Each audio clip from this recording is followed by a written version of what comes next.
سوال: کیا سچ میں جناب سیدہ کے گھر پر عمر نے حملہ کیا تھا؟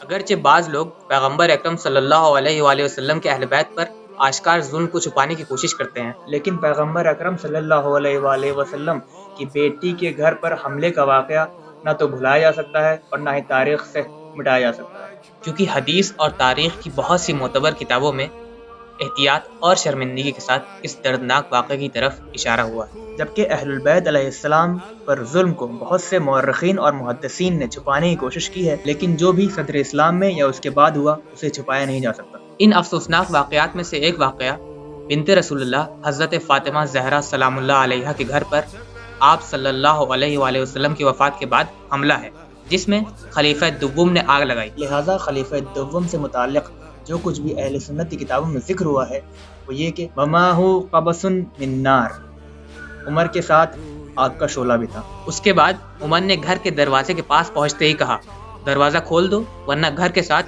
تمہیں بھی آگ میں جلا دوں گا۔ اس کے بعد آگ کو دروازے پر ڈال دیا اور اس کو جلا دیا۔ جناب سیدہ سلام اللہ علیہا کے استخاذہ کے بارے میں ذکر ہوا ہے۔ عمر کچھ لوگوں کے ساتھ حضرت علی علیہ السلام کے دروازے کے سامنے آیا اور دروازہ کھٹکھٹایا۔ جناب سیدہ سلام اللہ علیہا نے لوگوں کے شور و غل کی آواز سننے کے بعد گریہ و فریاد کے ساتھ کہا، یا رسول اللہ، یہ کیسی مصیبت ہے جو آپ کے جانے کے بعد ابن خطاب اور ابن قحافہ کی طرف سے ہم پر آئی۔ یہ نالہ و فریاد سن کر بہت سے لوگ وہاں سے چلے گئے، لیکن عمر کچھ لوگوں کے ساتھ وہاں پر باقی رہ گیا اور عمر نے قسم کھائی، خدا کی قسم، یا تو بیعت کے لیے باہر آ جاؤ ورنہ اس گھر کو تمہارے ساتھ آگ لگا دوں، اور پھر دروازے پر آگ ڈالی اور اس کو جلا دیا۔ ایک دوسری روایت میں ذکر ہوا ہے، جناب سیدہ سلام اللہ علیہ نے فرمایا، اے خطاب کے بیٹے، کیا تو ہمارے گھر کو جلانے کے لیے آیا ہے؟ عمر نے کہا، ہاں، میں گھر کو جلانے کے لیے آیا ہوں۔ سلیم ابن قیس نے اپنی کتاب میں لکھا ہے کہ جس وقت عمر علی اور فاطمہ کے گھر کے پاس پہنچا تب حضرت فاطمہ سلام اللہ علیہا دروازے کے پاس بیٹھی ہوئی تھی۔ عمر نے دروازہ کھٹکھٹایا اور کہا کہ دروازہ کھول دو۔ حضرت فاطمہ سلام اللہ علیہا نے فرمایا،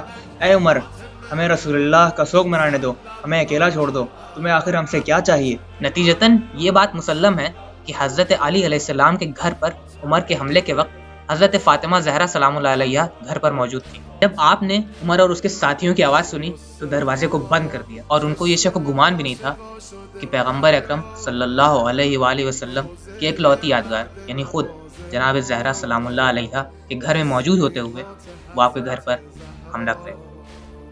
سبحان اللہ باغ بهشت و دور، سبحان اللہ از لحظه ورود، سبحان اللہ پیش چشم علی، آیه های کوثر شده کبود،